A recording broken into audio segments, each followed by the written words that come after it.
Hello friends, welcome or welcome back to my channel. My name is Danny and today is the last video for 2023. I thought I'd go through some stats with you guys. I am a statistics girly. I love to look at stats at the end of the year and throughout the year to kind of check myself, make sure that I'm meeting goals, and also kind of ponder what I would like to do next year, some things that maybe I would like to correct a pattern on or continue a pattern on. And so yeah, I love numbers. I love tinkering with the numbers and seeing kind of what things I can find. First, just going through some general stats, the total number of books that I read this year was 135, which is 24 books more than I read last year, which I'm excited about. I don't mind that my number is lower than others, but higher than I have done in the past.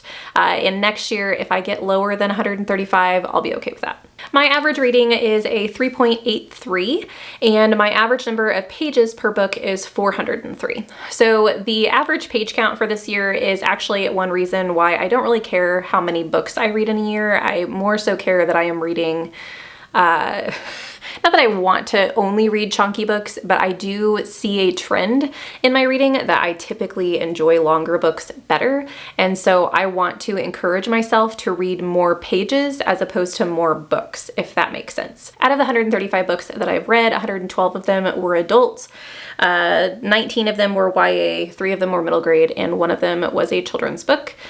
I do think that I'm okay with that setup, the fact that the vast majority of my reading is adult books. I have found that YA and I don't always agree anymore, and I am very particular about which YA books I do pick up. So if you ever see me reading a YA, it's because I'm really intrigued in it, because I am a little hesitant to pick them up at this point in time. One of the things I would like to do this year is read more middle grade. Not a ton more, but I would like to dabble a little bit in that genre. I have found that in past years, I think 2 or 3 years ago, my favorite book of the year was The Graveyard Book. And if I could find more middle grade similar to that, or in that vein, I think I would be really pleased with that. I am reading 3, I think, middle grades in January or close to it. I'm reading The Hatmakers, which is recommended by Leandra. I'm also reading The Griffin's Egg, which is one of my anticipated releases for January. I didn't realize it was a middle grade, and so I'm still really excited to read it. I just didn't realize it was in that category. And then I would also like to read No One Leaves the Castle, which was also recommended by Leandra. So I think that Leandra will help me meet this reading more middle grade rule. Next, I would like to talk to you guys about my books that I read per month. And so I'll put a little chart off to the side. Actually, I'll move over so you guys can see that. And so the number of months that I read the most in May, October, and December. I was tied at 14 books. And I will put an average page or an average number of books per month up on the screen. That's not a stat that I have in front of me right now.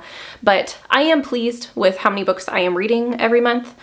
The average, as far as like my highest rated month, I rated books in August the highest. So in August I read 11 books and my average rating for those books was a 4.36, which is crazy high.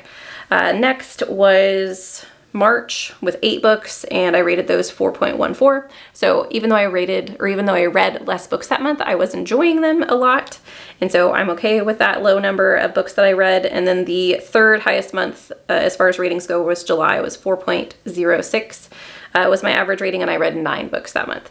So, which kind of makes sense. The average for the months that I read most in is going to be lower just because the fact that I read more books, so you have a higher chance of getting a book that you don't like.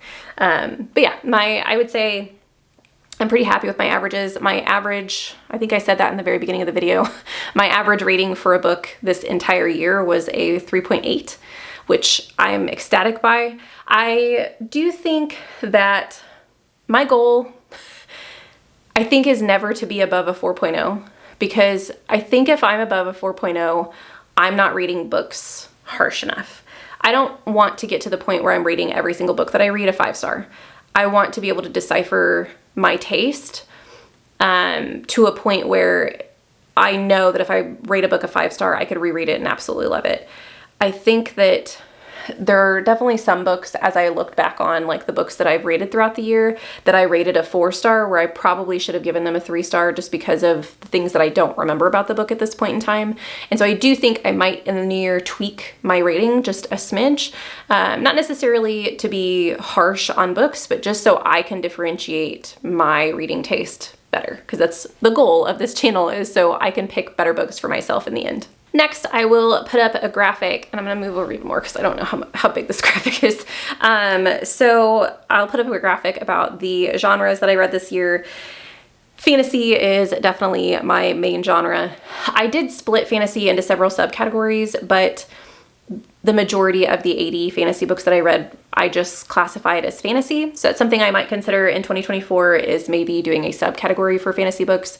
I did that somewhat this year, but just not enough that I felt like I could give you guys another graphic.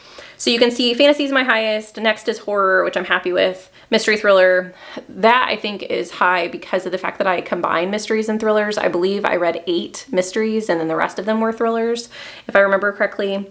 And then sci-fi, I was actually kind of excited to see 11 on this list. I really thought I dropped the ball with sci-fi this year. Not that 11 is something to get excited about when I read 135 books. I do want to read more sci-fi next year. I would like to figure out which subcategories of sci-fi I'm really interested in, similar to how I've done with fantasy this year. And so that's something I would like to see increase in years to come. As far as my 4 most read genres, I decided to show you guys what the average rating was for each of those. So for fantasy, even though I read the most books in fantasy, my average rating for fantasy is higher, which I'm happy with. So I have a 3.963 for my average rating for my fantasy books, 3.84 for my sci-fi, or sorry, 3.864 for my sci-fi, which that was my least read out of the 4. And then mystery thrillers, 3.607, and horror coming in at 3.556. I still, even though horror is my lowest rated out of my most read categories, I still think that 3.5 is pretty good for a genre that I am not super familiar with. And so I'm not mad by any of these numbers. I would like to see the horror numbers go up. And if I continue finding authors that I absolutely love in the genre, I think that it can only go up. So we'll see in the future what's to come with that. The next graphic is one that I think I would like to see change the most next year, but I don't know if it's going to happen just because of the habits that I've created. So we'll see if I make this a priority. So you can see here that 58% of my reads this year were just straight audio, 5% were Kindle, 21% was mixed. So that means I was listening to the audio while I was reading it physically, and then 16% were physical reads. I think I would like to see my physical reads be about 25%. I know that they're not ever going to be or I shouldn't even say that, but I don't think that they will ever be in the 50% again, because I do love audiobooks. And I think audiobooks has given me a lot of freedom this year to do other things while I am reading. And that's why I've been able to read as many books as I have. And so I don't want to get rid of the audiobooks that I'm reading. I just think I would like to read more books physically. Although I will say, if I can increase the immersive reads instead of increasing just the regular physical, I would be fine with that too.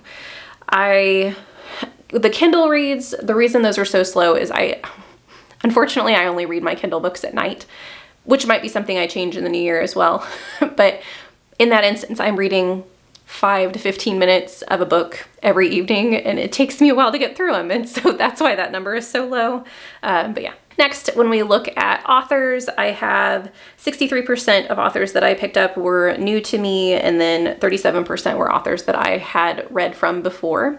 I think I would like to see this more at, it's almost where I want it. I would prefer like 60-40, which it's really close to, or even 50-50. If I could get it to 50-50, that would be great, because I would really like to continue reading authors that I have read from before, just to make sure, 1, I'm keeping up with their backlist, and 2, I think that if I've read from an author before and I know I liked them, that's just going to increase my enjoyment of the books, I would assume. I mean, you're going to have books from authors that you know that you don't like, but I just think that I need to give the authors that I do know more of a chance. I also think that increasing the authors that are known to me percentage is going to help me with my series goal, because most of the reason that the known to me is at 37% is because I was working on my series goal this year. So yeah, I would like to see that continue in an upward trajectory. Next, I have debut authors versus established authors. So 14% of my reads were debut authors, and then 86% were authors that had previous books published.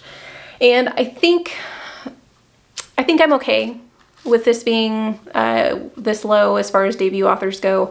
I might want to increase it a little bit. However, I think I'm more concerned with reading from authors that I know as opposed to reading debut authors. But we'll see what this stat looks like next year. Next, we have my books per rating. And so at the bottom, you have all of my ratings. So I do rate on a 0.5 scale. So we have 1, 1.5, 2.5, all the way up to 5. And you can see my highest number of books is in the 4 stars. And then my next highest is my 5 stars with 27, and then my 3 stars with 21. And it's definitely a less skewed curve, which is good. So the majority of my ratings are going to be 4s or 5s, which is what I want. This is where I think that some of my 4s, that 55, I think I should have more in the 3.5 category, because I do think that 4-star category, I think I'm giving a lot of 4 stars to books that should really be a little bit lower. Because I just think that category, when I went back through and looked at the books that were in the 4-star category, there's such a variety in my 4 stars. I have some 4 stars that are almost 5 stars, and then I have some 4 stars that are almost 3 stars. And so I think that I just need to be better next year about differentiating between my 4 stars. This last graphic is a stat that's new this year, and I am excited about it. So I wanted to see, this is the year of the chunky book, and I am definitely going to continue that trend in next year, because I have found that I really do enjoy bigger books, and I think this graphic kind of shows that. So once again, you have my rating scales at the bottom, and then you have my average page count for those rating scales.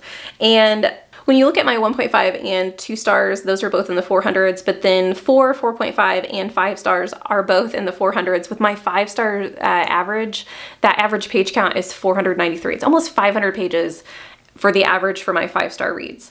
And so I think that this shows I do love chunky books. I also think that the 1.5 and the 2-star reads, I think that it shows that if I am not enjoying a book and that book is long, I am going to rate it lower, because I have spent so much time invested in this book that if it does not have a good outcome for me, I think I'm a little bitter about it. And so I do tend to rate those books lower if they are chunkier reads. I think. We're just going to go with that. But I do think that this graphic is really interesting. I'll be interested to see if this trend continues next year, and if the 4 and 5-star reads that I pick up that are chunky end up being, if the chunky books that I read end up being 4 and 5 stars.